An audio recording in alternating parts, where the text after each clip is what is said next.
No dia 13 de outubro de 1972, um avião modelo Fairchild, conhecido como Voo 571 da Força Aérea Uruguaia, decolou de Montevidéu rumo a Santiago, no Chile. A bordo, 45 pessoas, incluindo um time de rugby uruguaio, seus familiares e amigos. O clima era ameno, a promessa de um jogo emocionante pairava no ar. Ninguém podia imaginar o pesadelo que os aguardava. Uma tempestade se formava nos Andes, um prenúncio silencioso da tragédia iminente. O avião, em meio a nuvens densas, enfrentava uma turbulência crescente. A atmosfera a bordo era tensa, mas a juventude trazia consigo uma aura de otimismo. Risos, cantos e sonhos compartilhados. A cada minuto que passava, a sombra da Cordilheira dos Andes se aproximava, imponente e traiçoeira. O piloto, lutando contra as correntes de ar, tentava manter a rota. A visibilidade era quase nula, o ar rarefeito. Sem aviso prévio, o avião foi atingido por uma forte corrente descendente. O impacto, brutal e inesperado, lançou o avião contra as montanhas. O rugido do metal se chocando contra o gelo ecoou pelos picos nevados. O sonho se transformava em um pesadelo. Naquele instante, a vida a bordo do voo 571 se partiu em duas antes e depois do impacto.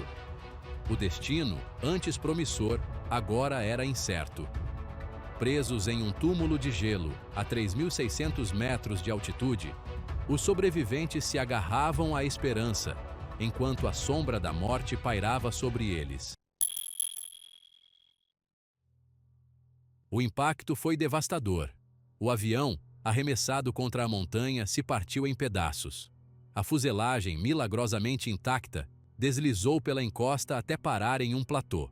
O silêncio, após o estrondo, era ensurdecedor, quebrado apenas pelos gemidos dos feridos. A neve, antes imaculada, agora estava manchada de sangue e destroços. O frio intenso penetrava os ossos, um prenúncio das condições cruéis que os aguardavam. Desorientados e feridos, os sobreviventes emergiram dos destroços. O cenário era desolador. Corpos espalhados, destroços por toda parte e a vastidão gelada dos Andes a perder de vista. O impacto havia ceifado a vida de muitos, incluindo os pilotos. O medo, a dor e a incredulidade se misturavam em um turbilhão de emoções avassaladoras. A ficha de que estavam sozinhos, presos em um dos lugares mais inóspitos do planeta, começou a cair. A comunicação com o mundo exterior era impossível. O rádio do avião, destruído no acidente. A esperança de resgate rápido se esvaía a cada minuto que passava. A sobrevivência se tornava uma batalha contra o tempo, a natureza e os limites da própria existência. Isolados do mundo, cercados por um mar de picos nevados e um silêncio mortal, os sobreviventes se viram diante de uma terrível realidade.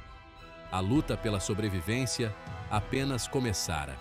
A cada amanhecer, uma nova batalha contra os elementos, a fome, a sede e o desespero.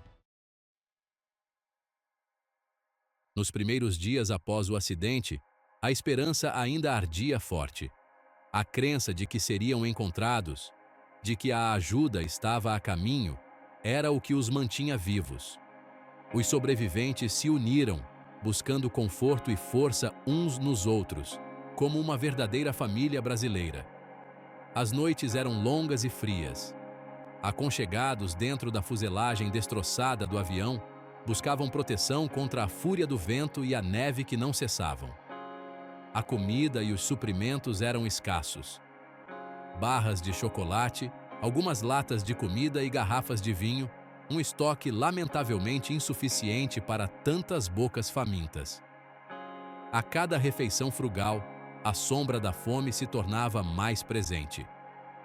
A sede era saciada com a neve derretida, um processo lento e doloroso sob temperaturas congelantes.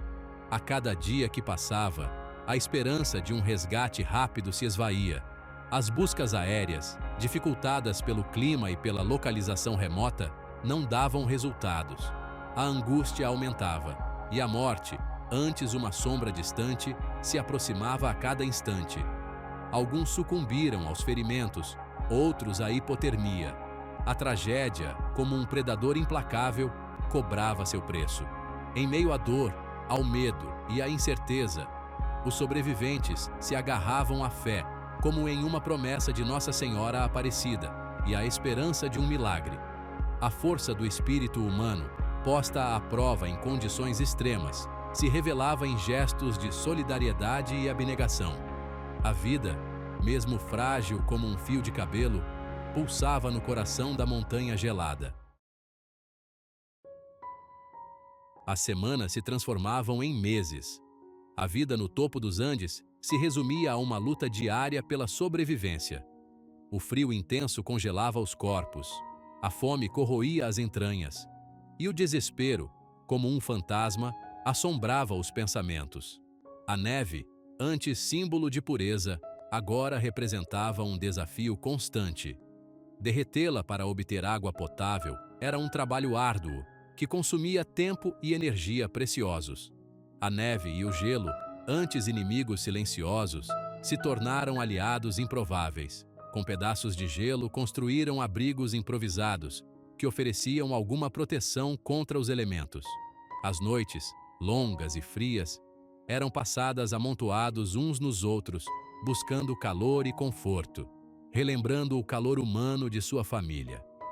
A escuridão era profunda, povoada pelos medos e pelas incertezas do dia seguinte. A fé, para muitos, era o único refúgio. Orações eram sussurradas ao vento, clamando por um milagre, por um sinal de que não estavam esquecidos.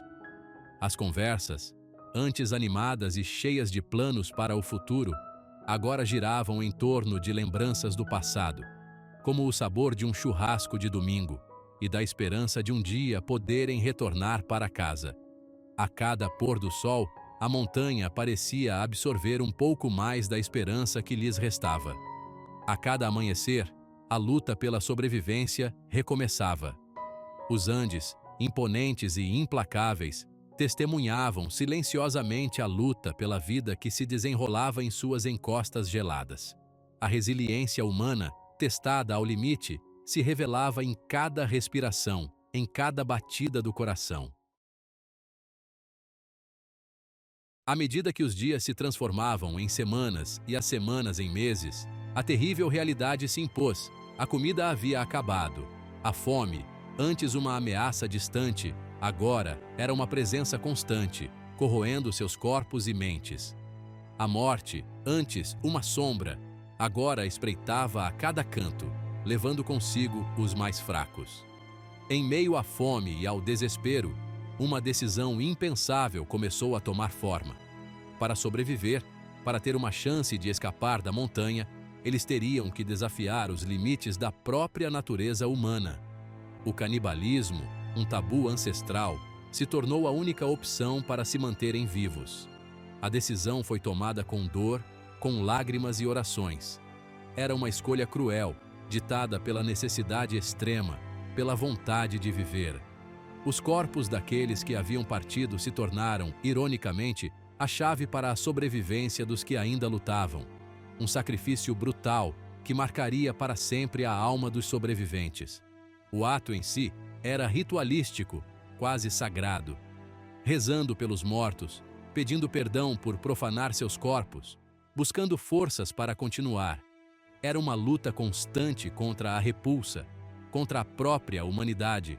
Mas, em meio ao horror, a vida encontrava um jeito de persistir. Com o passar dos meses, a esperança de resgate se tornava cada vez mais tênue. A certeza de que estavam esquecidos, de que ninguém os procurava mais, se instalou no grupo. Diante da inação, dois jovens, Fernando Parrado e Roberto Canessa, decidiram desafiar o destino. Movidos por uma determinação inabalável, se propuseram a cruzar os Andes em busca de ajuda. A expedição era uma aposta arriscada. Sem equipamento adequado, com pouca comida e apenas a roupa do corpo, Parrado e Canessa se lançaram na imensidão gelada. A cada passo, enfrentavam o risco de avalanches, hipotermia e morte. Mas a vontade de viver, o desejo de voltar para casa, era maior que o medo. A jornada foi uma odisseia de sofrimento e superação, escalando montanhas íngremes, atravessando rios congelantes, lutando contra o frio e a exaustão. A cada noite, sob o céu estrelado, a esperança se renovava. A cada amanhecer, a determinação de seguir em frente se fortalecia. Após 10 dias de uma jornada épica, Parrado e Canessa avistaram o que parecia ser um milagre. Um vale verdejante, sinal da civilização. A alegria da descoberta, a certeza de que estavam salvos, lhes deu forças para continuar. Eles haviam vencido os Andes. Agora precisavam vencer a descrença e levar ajuda aos companheiros que ainda lutavam pela vida na montanha. Após 10 dias de uma jornada extenuante, cruzando um labirinto de picos nevados e abismos congelantes, Parrado e Canessa se depararam com um riacho. Um fio de água que serpenteava por entre as rochas, um prenúncio de vida em meio à vastidão gelada. A visão daquele riacho, um contraste vibrante com o branco monocromático que os cercava, reacendeu a chama da esperança em seus corações. Seguindo o curso da água, os dois aventureiros chegaram a um vale verdejante, um oásis de vida em meio à desolação. Ali, pastando tranquilamente, um rebanho de ovelhas. Era um sinal inequívoco. A civilização estava próxima.